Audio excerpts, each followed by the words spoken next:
In today's webinar, Jamie Mallinger, Vice President and General Manager at Clara, and Dr. John Juliana will discuss key findings from Clara's report on patient engagement and tactics to boost acquisition and retention in your practice.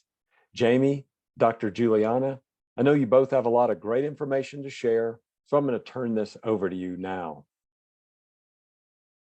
Well, thank you very much, Daniel. What a great intro, and welcome to everyone. Thank you for making time in your incredibly busy day to spend some time with us. We hope that you get some great insight coming out of today. Dr. Juliana, thank you for joining us. I'll let you give yourself a chance to give an intro in just a second here. And we look forward to your questions at the end. We are incredibly excited to be here, so let's just dive right in.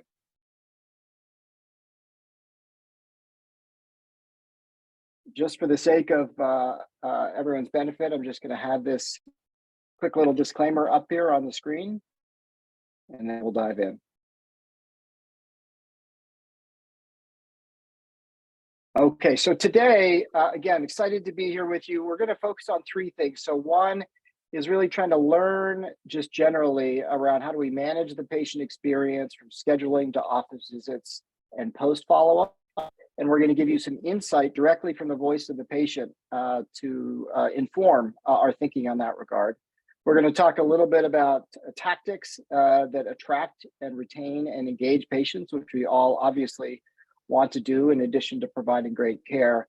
And then also how to think a little bit about how to use the right digital tools that patients prefer. And there might be some surprises in here for you as we go along, so stay tuned. Dr. Juliana, if you could do us a favor and just give a quick intro, then I'll do the same. We could go from there. Certainly, Jamie, and thank you so much for asking me to attend this webinar. My name is John Juliana. I was formerly a practicing podiatrist for 28 years in New Jersey. Also served as a business coach and consultant for many of my colleagues and physicians nationwide. Currently, I'm proud to be one of the medical directors at Modernizing Medicine, who of course are part of the Clara family. That's great. Thank you for joining us and making time. I'm Jamie Mallinger. I'm the general manager of Clara. I have over a dozen years experience in healthcare, and my real passion, quite frankly, is helping practitioners deliver a great experience to their staff and to their patients. And finding ways to use technology in order to help enable that. I also have a passion for leveraging data to help inform making decisions. So hopefully we'll be able to provide some of that to you all today. So I'd like to start with a little bit of a poll for you to tell us who's on the phone with us today and who's on the webinar. So if you could just take a moment and let us know who you are, that'll help us tune the discussion a little bit.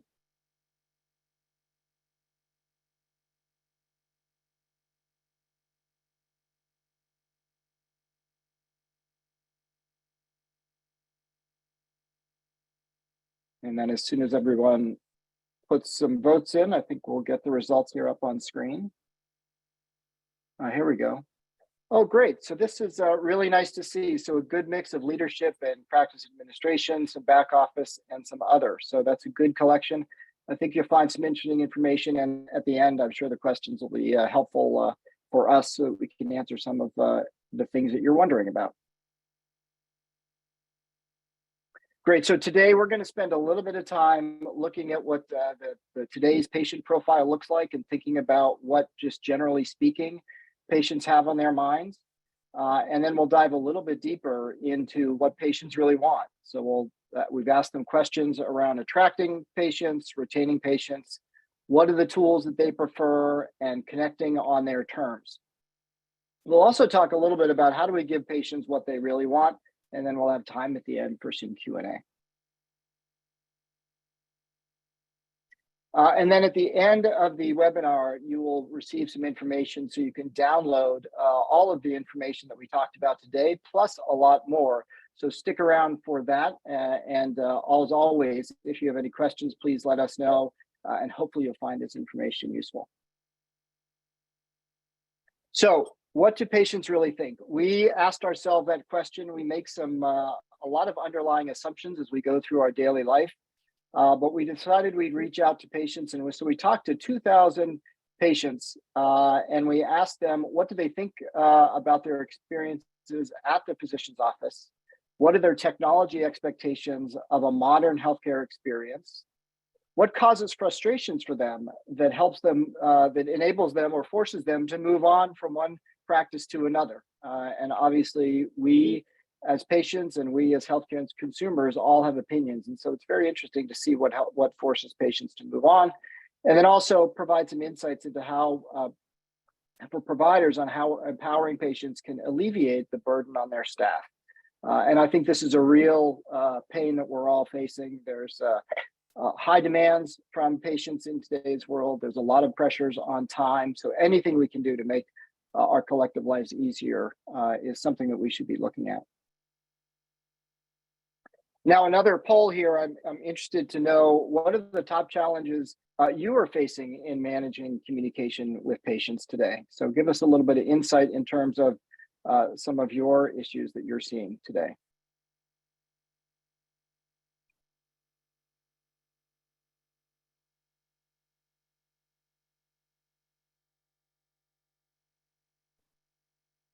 And again, as soon as everyone's had a chance to respond, we'll get the results up on the screen.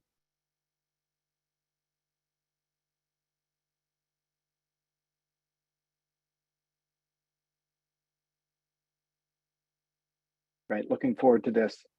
Oh yeah, looks very familiar to me. Certainly the winner here is managing multiple channels: phone, email, text, and portals.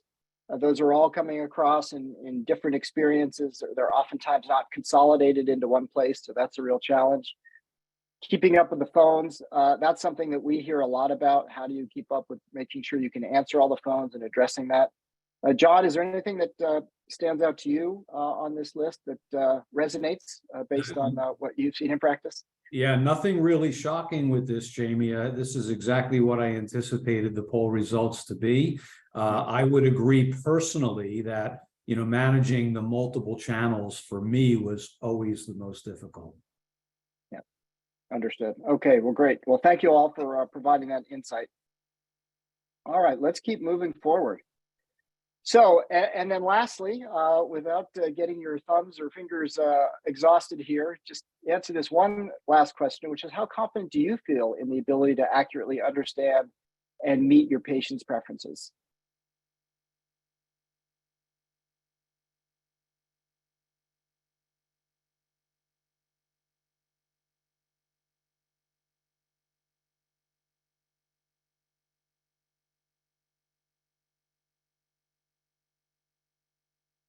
And looking forward to seeing these results.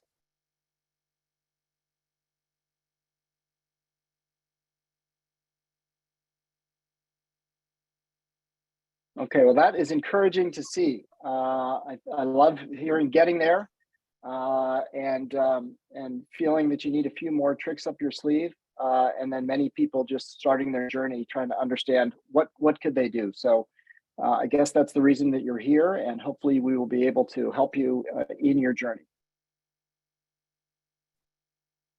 Great. All right, so let's just start with today's patient profile. So, in a typical waiting room, there's a variety of people that you'll see sitting in the waiting area and waiting for the provider.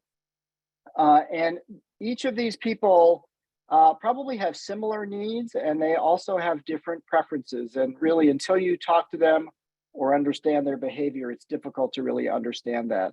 And so we talk about these things in terms of what's a persona, or just think a little bit more deeply about this patient who's standing in front of you. And so this is Jane. She's 36 years old. She's always on the go, needs quick communication when her kids get sick. And her preferred communication, as she's sitting there with her phone, looking like a screenager, is text messaging. So that's good to know about Jane.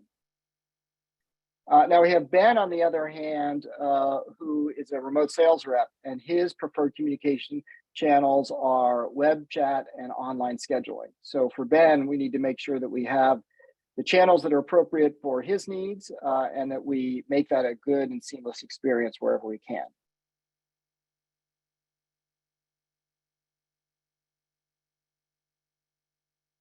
And then we've got John, and John really prefers phone calls and email. And he's a retired 64-year-old male, and that's what he needs. And so as we are providing care and interacting with these patients, we need to have the ability to respond to the way that they want to be communicated to. Now, while each of these people are obviously individuals, there are some common themes that have started to bubble up in the research that we have done. There's a higher demand for communication, whether that accessibility comes from text messaging or web chat or phone. They certainly want to have access to the medical practice. They are looking for good coordination between scheduling and the providers, making sure that that's seamless experience within the practice, and also as it relates to referrals. Obviously, empathy plays importantly with patients, quality of care, and then they want to be engaged in their healthcare experience. And so those are all themes that we hear when we talk to providers and to patients, and hopefully that resonates with you all on the webinar as well. Now, at the end of the day, one of the things that bubbles up is that our research really suggests that patients are increasingly interested in a more prominent role in managing their healthcare, not only with who they choose to go see, but then also making decisions. They're also engaging themselves in doing research on their own and understanding what their treatment options are or what they think they might be. And so, John, I see you nodding your head there. So I'm just wondering if you have anything to add into this little quip of insight that we've put forth here. Yeah, Jamie, I couldn't agree more with this research. I've been around long enough to remember the days where doctors, and if you think back on the television shows that you used to watch, Dr. Kildare and Marcus Welby, that was a day where healthcare was conducted in what's known as an activity passivity model, where the doctor was on a pedestal and the patients sat there passively and did everything the doctor asked them to do. We've evolved far from that. We are now in a model that patients are demanding collaboration with their healthcare providers. So I couldn't agree more with this research. Great, thank you for that. All right, so this may not come as a surprise, but it is interesting to see the level of engagement that we see from patients. So now we're going to start going through some of the results and some of the checklist items that we have for you. So the first thing is that patients agree with the statement that they keep a mental scorecard of the things that they like and dislike about a new doctor's office.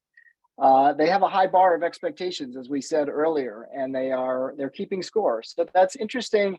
If you think about the journey that a patient goes through from the time that they start thinking about going to a practice till the time that they're in the waiting room with the provider and in the checkout experience, and then also post-appointment, they're really keeping track of things that are going on through that experience, and that is having a bearing on their overall sense of satisfaction and their willingness to go back and see the physician and the practice again. And so that's just good to know as we are engaging with patients along the way. And now we're going to dig a little bit deeper into that.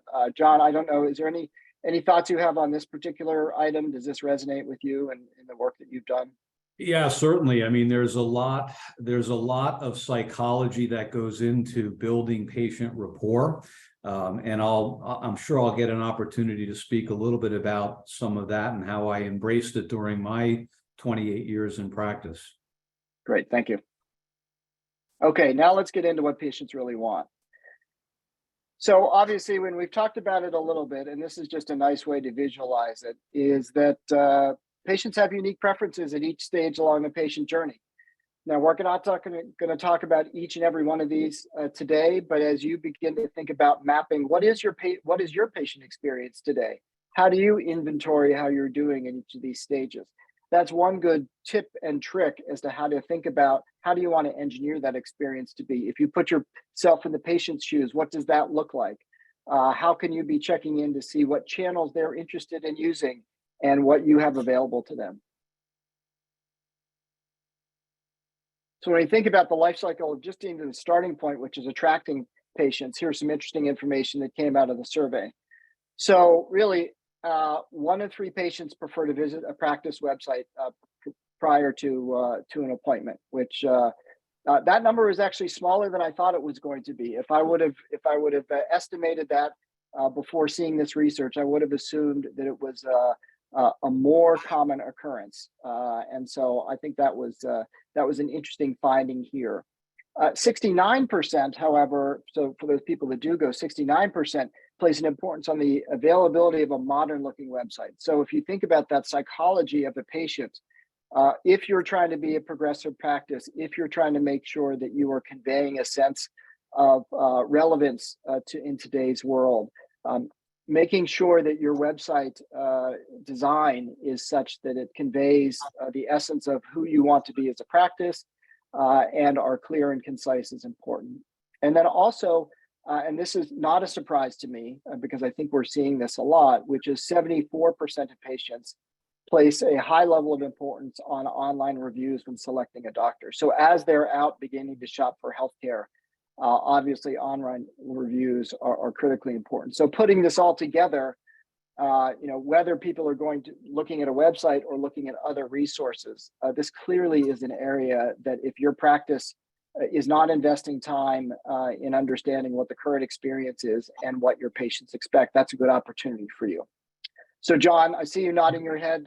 To me, that's a sign that you have something to say. So why don't you chime in here a little bit, please? Yeah, I mean, folks, just think about how many times you go to a restaurant, but prior to visiting, you're looking at their online reviews. I know I do it all the time. As far as a website goes, Jamie, it's almost crucial. It's almost unforgivable today not to have a website. And it's so true that your practice has one chance to make a good first impression. And we've all heard the proverb that you never get a second chance to make a good first impression. But getting back to my studies of building patient rapport and the psychology that goes into that, I once read something known as the 2x4 rule, which is deeply embedded in psychology. And it goes like this: the impression you make on somebody in the first 2 seconds of their encounter with you takes another 4 minutes to change. So the first 2 seconds takes another 4 minutes. So you think about a patient who's looking for your website and can't find it. You think about a patient who goes to your website, but it's not modern looking and it's quite archaic. It's not filled with content and videos. Those are the things that can set off a bad first impression, and the multiplier of that becomes phenomenal in terms of how you struggle to then change that patient's first impression. Right. That's great. I love that. I've never heard that before. I love that 2x4 rule. I'm gonna use that in the conversation I have. Thank you for sharing that. Yeah, that's great. Okay, so that's some pretty simple concepts, but when we think about how do we begin to put this into practice, there's a number of things that you can ask yourself to evaluate the effectiveness of tracking new patients. And I'm going to read these because I think they're important. And then John, please feel free to chime in. Does my website provide all the information that a new and existing patient would need? Do you ever talk to your patients about what their experience was on your website? So that's not on here, but it's always good to ask, right? Do you reply and comment back to online reviews? Are you actively involved in reputation management is what the technical term is. Do you have automated processes in place in order to generate online reviews? Are you automatically sending out post-visit survey requests in order to get responses back that you're able to use for there? Do you send surveys after your appointments to understand the actual patient experience? And then are you talking to prospective patients in the channel of their choice? So if somebody comes into you on the phone, but they're really interested in email or text messaging, are you reciprocating in the channel of their choice? And so these are very straightforward things that you can ask yourself. And as you're on your journey, for those of you who are well on your way, you may say that you're in good shape on this front. For those of you who are just beginning the journey, these are all good questions to ask, because you need to figure out where the best place to start is and where do you need to focus. So, John, anything to add into here? I do, Jamie. Yeah, some of these questions may lead some to feel, and I hear this all the time, that this really requires tech-savvy patients. And, my patient base is not really that tech-savvy. But I have to tell you, if we reflect back upon your earlier slides where we talked about Ben, the 36-year-old sales rep, and John, the retired 64-year-old, the lines of delineation between those groups are becoming more and more fuzzy. And here's why. John, the 64-year-old retired person, has grandchildren. And to communicate with his grandchildren, he needs to become more tech savvy. And that's where we're evolving to as a society. Furthermore, even those that might even be more elderly are being cared for by caregivers who are younger and who are looking for this type of efficiency to participate in the healthcare with their loved ones. Yeah, that's a really good point. I would use my father, my 95-year-old father, as an example, is that he is very tech savvy. And if he were to walk into a typical medical practice, they would assume that he just wants a phone call. He doesn't want a phone call. He wants a text message reminder. He wants to be able to confirm the appointment. He wants to be able to do online scheduling. Now, he may be a little bit of an outlier, but you just never know. And I think to your point, there is convergence. You can't necessarily make assumptions about what the channel preferences are, nor can you assume that your own preferences are what everybody else wants to have. And so it's easy to fall in that trap. I do it all the time, but it's a good reminder that you have to have options out there for sure. Great, thank you for that. Sure. Okay, so let's move on. So we've talked about attracting patients. Now we're going to move into retaining patients. Here's some other things. So innovation and convenience can keep patients coming back. So 60% of the respondents are likely to select one doctor over another if they offer online booking. So online booking is almost table stakes, I would say, to make sure that you're able to do self-scheduling and online scheduling for your patients. 42% of patients said that they left a practice because they waited too long. Now, when I saw this statistic, I was curious, were they waited too long to get a response from the practice, or was it they waited too long actually in the physical practice for the appointment? This particular statistic is around the experience in practice, and really, furthermore, their expectations were not well managed by the front desk, and that's really important to understand. And so not only do we need to be incredibly responsive when we're responding to patients if they come to us via online, but then also in the practice, making sure you're using techniques to communicate with them and managing their expectations. And then lastly here, we said 1 out of 3 patients say that they've switched doctors due to unfriendly staff. We think about that patient, that customer experience, and again, that little mental checklist. What is my patient's experience today? How am I? What are the expectations that my staff has in terms of how we expect patients to be treated, et cetera? And so it is an important reminder that patients are willing to vote with their feet if they are not have the experience that they are expecting. So here too, John, you've been in practice for years. You work with practices. What stands out to you in this domain? Yeah, so the one metric that I was a bit shocked with here, Jamie, was the 60%. I wouldn't have guessed it was up to 60% select one doctor over another because they offer online booking. 1 out of 3 patients leaving a doctor's office because of unfriendly staff does not shock me one bit. And I think if you really look at the root cause of unfriendly staff, it trickles down to the fact that we're suffering as a nation with healthcare burnout, right? And the way out, in my opinion, the way out of healthcare burnout is to automate as many processes as you can, taking it off of the burden of your staff so that they can be more engaged with the patient. That's right. Yeah, that's a really good point. We put ourselves through an immense pain and suffering, and when you're feeling under stress, it's very difficult for you to give an experience that you wish to give. And so I think that's an excellent point, which is what are ways that we can take work off our plate, be more efficient, focus on the things that really matter, and all of those things. So I agree with you. That definitely resonates with me as well.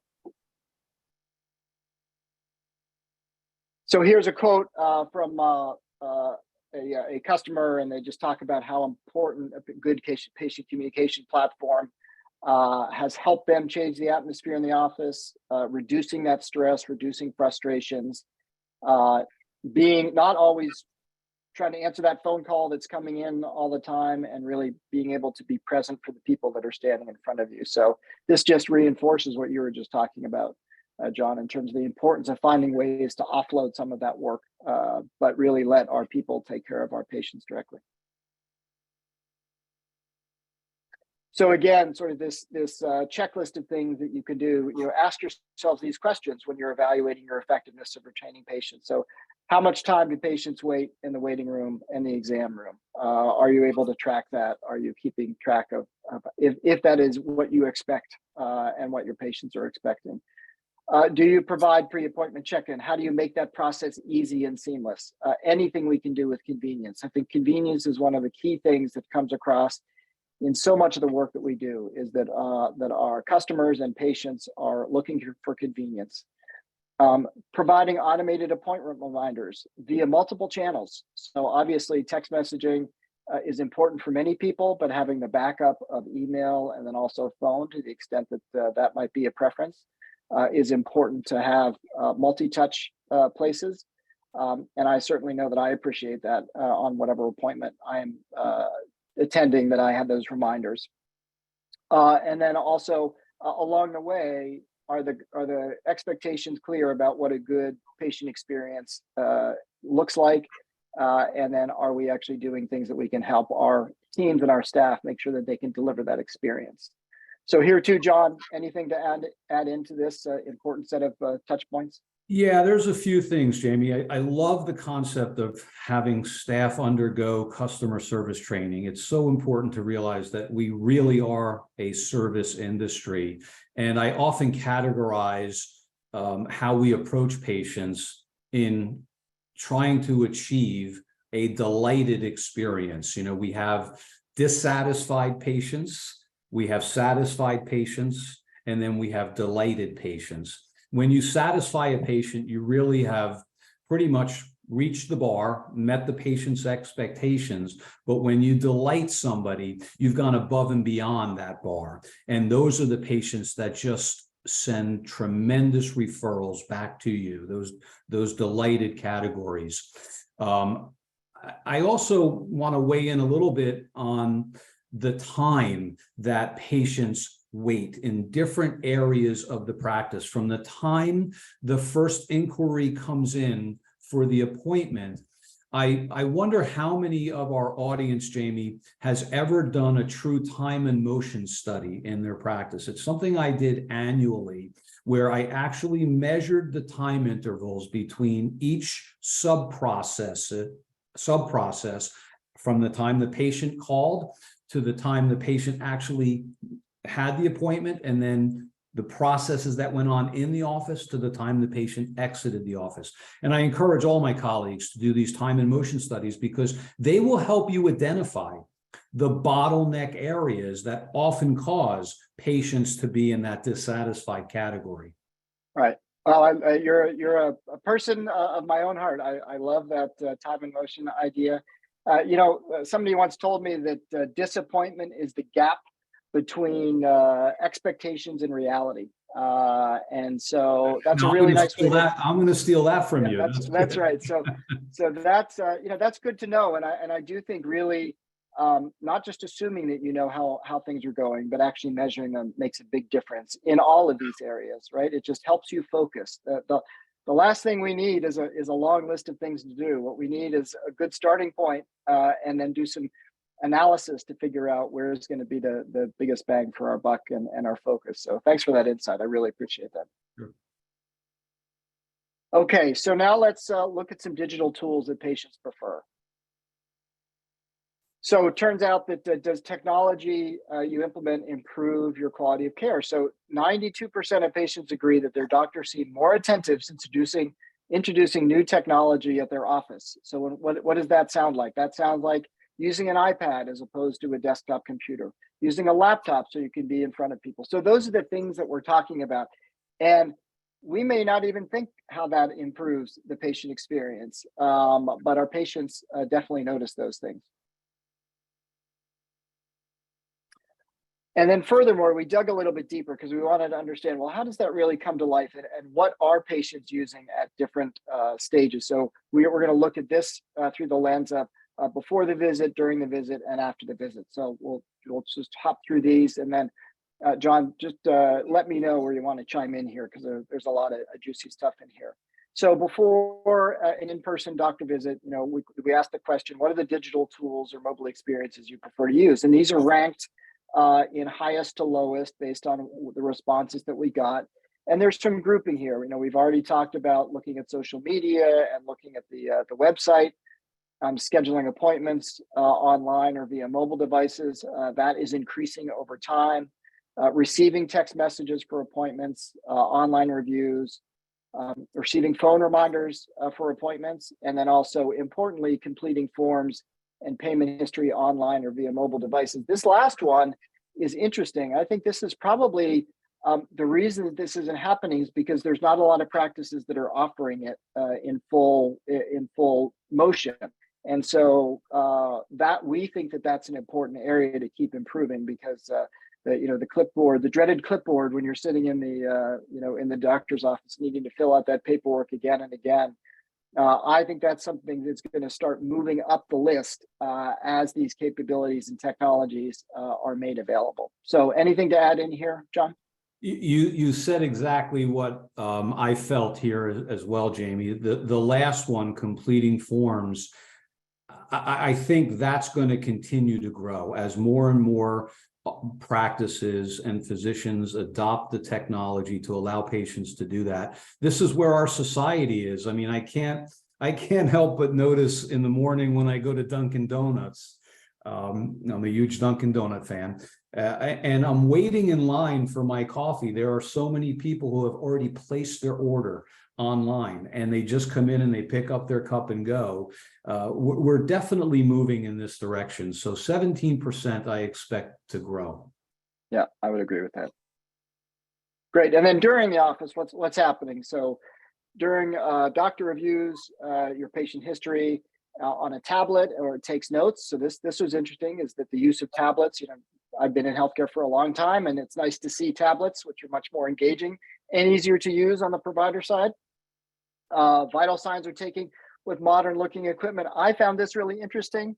I would not think that the devices that are being used are particularly noticeable, but clearly our patients tell us differently, that they want to see that there is the latest technology and that it is new and contemporary, which is interesting. I'd love for you to comment on that when I turn it over to you. Same theme, modern looking equipment and things that seem to work and are clean. We already talked about digital check-in and online check-in before, but then also what can you be doing in the practice to remove paper and pens out of there? And then also e-prescribing services and making sure that those get sent out on the right timing, and that those orders are out there. So John, here too, what stands out, or what do you have to add to this based on your own experience? Yeah, so you mentioned iPads several times, Jamie, and this is where, for those of you who were practicing during the implementation of meaningful use, I think there was a period of time where we always felt that the computers were actually a distraction. The computers interfered with patient engagement. But as Jamie has pointed out several times, we're now transitioning away from these large computers more towards the patient-facing iPad, so that we can make that eye contact being so crucial for patient engagement and rapport building. As far as the technology and the appearance of the technology, Jamie, perception is reality. And whether or not that modern technology does indeed provide any higher standard quality of care is irrelevant. What matters is what's in the patient's mind. Perception becomes reality. As they see modern technology, they immediately connect that with better quality care. Yeah, that makes sense. And if you think about sort of their experience with a modern looking website and making sure that, the entire experience along the way, you want to try to create a continuity of experience along the way, right? But recognize that these things are important. Now, this obviously is important to consider because these are capital costs, right? So this does not come for free. But it is nice just to understand, what patients are looking for. So I found that particularly thought-provoking. And then after, obviously, there's things that the patients are experiencing doing. So requesting refills through an app or some sort of portal, accessing test results through the portal and online. It's really nice to see those numbers at the level that they are at. It definitely is a convenience for a patient. Sending messages to a doctor. It's important that patients are able to get through and get a response, and so that's very encouraging. And then importantly, making payments online or via text or auto pay. And this is an area, this number is actually quite high in my view, is that this is happening fairly frequently, which is good. And it's such an opportunity. Collecting payment is always difficult. Leveraging the tools and technologies that are out there just makes a much better experience. Great, so here's some checklist items. So do you use a tablet to take notes? Do you offer e-prescribing? And my guess to that would be probably. Can patients access test results online? That's a big offload of time. If it's a result, you can drive them to another place to get that. That's helpful. Can patients send messages to a doctor, and can patients make payments via online sources? Making payments, reducing friction in all of these areas takes work off the practice's plate and improves the patient experience. So, John, anything to add here? Yeah, all of these go right to the heart, Jamie, of the tight labor market that we have right now.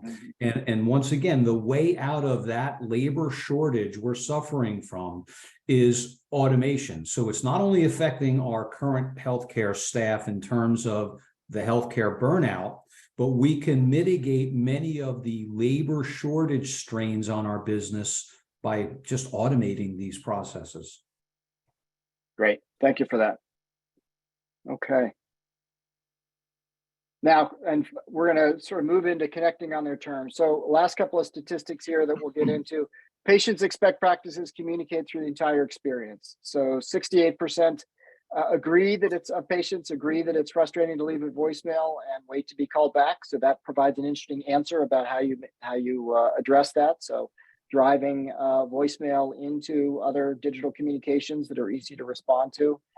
47% prefer email or text or online portal follow-up for communication. I'm one of those 47%. I am much happier to deal digitally rather than on an analog phone line. And then 67% are likely to use chat over calling to request lab requests. So to make a request for lab results. And so that's super interesting. So what are we doing in the practice in order to make sure that we are providing the facility and reducing the friction wherever possible? A number of things, again, similar theme, what could we be looking at? So are you enabling your patients with digital forms? How much time does your staff spend on the phone each day? This is another one of those things, John, that I think would be great to do some time and motion studies on, is how many hours are your people spending on the phone that they don't really need to be there if there's alternative channels of communication? There's a huge amount of ROI and even mental ROI and emotional ROI on getting people off the phones. During peak hours, what's the hold time for patients calling in? Do you have a phone system that tells you that? Frustration builds when you're on hold. At which stage is communication most effective? So, and which are different channels more effective? Just asking yourself that question. And then considering using a mystery shopper. So have somebody, report their findings about your the experience about going to your practice. This is fascinating. People do this in all forms of business, this mystery shopper, and it's great to get an objective view. So these are great suggestions. And John, anything to add here? Yeah, well, you mentioned ROI, Jamie, so I'm going to capitalize on that. All of these things are an opportunity cost. Each of these things come at a cost. So once again, when you automate these processes, your staff is then free to engage patients in a much more productive way. The opportunity cost is the cost of all of those things foregone. And having your staff do something other than that. The mystery shopper idea is something that I absolutely embraced when I was in practice. I actually did it as part of my annual performance reviews on my staff. They didn't know when it was going to happen, but it happened. At first, they were a little bit disgruntled by it, but then they became very amenable to it. And it became part of their annual performance reviews. And to make the playing field fair, I always did 360-degree performance reviews. So the staff had their opportunity to evaluate me as well. Now that's very progressive. That's really great to hear. And I'm sure you learned a lot along that journey. Absolutely. Great. Okay, so finally wrapping up, how do we give patients what they really want? So what is the sort of common challenge with patients is that, they start with a phone call and then you maybe move to an email and leave a voicemail. And, you get to this spaghetti chart of communication between patients and providers and their practices. And then you add in the complexity of communicating with the pharmacy, and then maybe there's a specialist involved. And not only is it hard to follow in a diagram like this, but then also just imagine what that patient is thinking about. And you on the practice side as well, is how are you managing? How are you keeping all of those different threads of the communication together in one place? And so good patient engagement solutions that really meet the needs are able to unify all channels of communication into one view. So you want to maintain the channel preference, but you also want to consolidate things and bring it together. And so when you think about how are you solving your patient engagement and patient communication problem, this is a good mental model, if you will, to have in your mind about what we think good looks like. And then, of course, make sure that you are allowing patients to communicate in the channels that they prefer. It's treating people the way that they want to be treated. It's the new golden rule. And being responsive and providing those capabilities. And then again, bringing it all together across that journey for patients, regardless of the channel that they want, into one place. And that's really, that's the mission that we're on, is to try to make that happen and to make it easier for our practices and their staff and for the patient. And then, of course, because we all have different EHRs and practice management systems, as you begin to consider what is the technology platform that you're going to use to solve this challenge, you want to look to make sure that that whatever partner you are using supports interoperability. You want to make sure that we can integrate with your practice management system, your EMR, et cetera, and make sure that there are these connections, because it is the way that business is done today. And so making sure that you're clear on what the connection possibilities are is a really important aspect of your decisions going forward. And then at the end of the day, what does good look like? It's, a good patient communication platform streamlines communication, not only with the patient, but within the practice. And so there's collaboration that's happening within the practice as well as with the patients. And so having everything in one spot and being able to reference that is critically important. So with that said, I am so excited to take a few minutes that we have here and open it up for questions. So Daniel, I think you might have some questions coming in, or at least I hope you do, and we are happy to respond.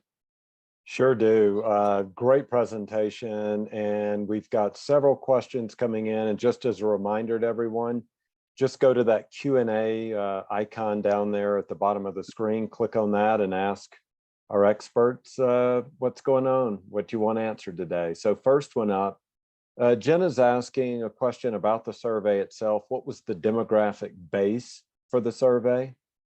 Yep. So, Jenna, thank you for that question. It's an important one. A couple of ways I'm going to answer that. So one, it was a combination of insured and uninsured patients. It was a fairly broad national survey. And the specific details around the demographic breakdown is in the report that you will have access to at the end of the webinar. And so you can spend time looking at that. And certainly if you have any questions following up on that, please let us know. We do think that this is a fairly healthy representative survey of what we saw out there in the marketplace. Okay. Thank you for that question, Jenna. Yeah, a lot of great questions coming in. Just keep them coming, everybody. Next one. This is more of a deep thinking one. What are your thoughts on AI, and does Clara have AI? Oh, if a discussion doesn't have AI baked into it, something is wrong. Let me answer that two ways, and John, if you have anything to chime in here. So, machine learning and artificial intelligence, which is really just deep learning, and the way in which you're able to process large amounts of data to deliver insight, is incredibly important because it drives a lot of efficiency and it drives a lot of insight. And so it is the way of the future. Have to be very mindful of how it is applied and used. But we see a couple of opportunities.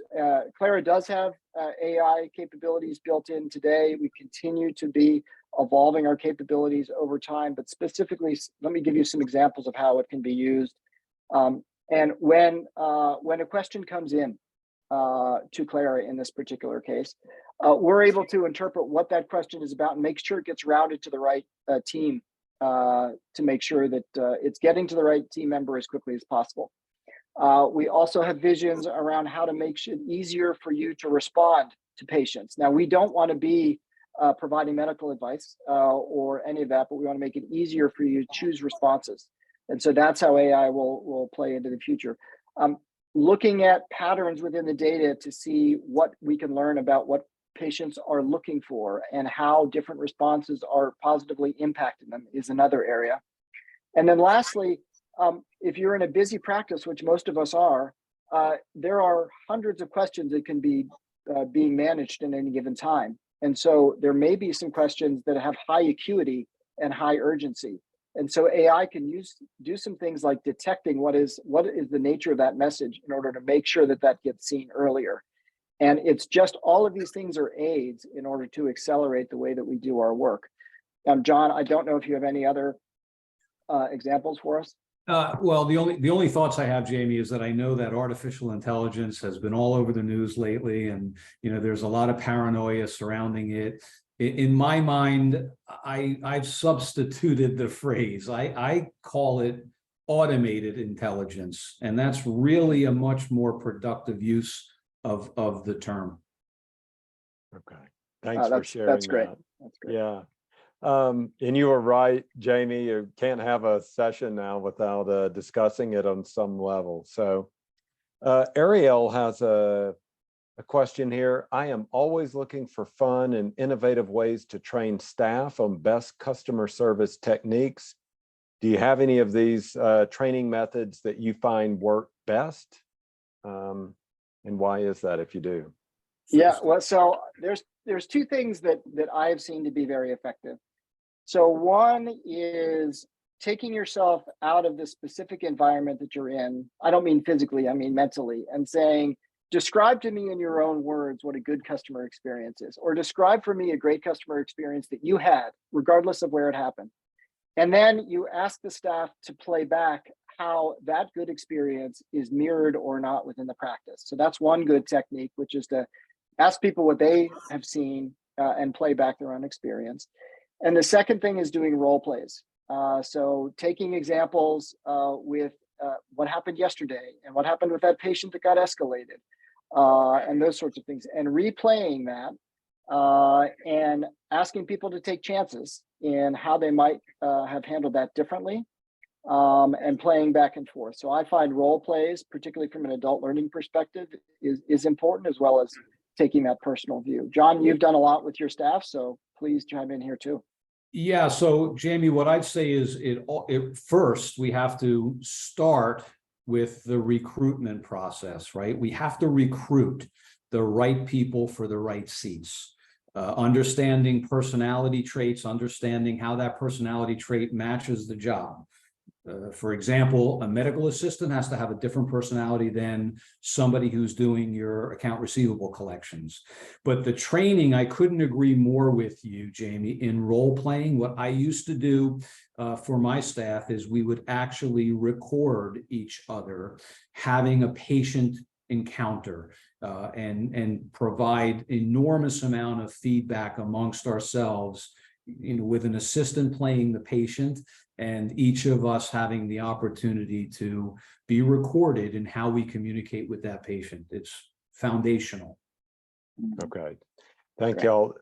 Great questions coming in. We've got several more to get to. And if you think of something, drop it in here right now while we still have a little time left. So Michelle's asking, how do you influence your larger practices' customer service acumen?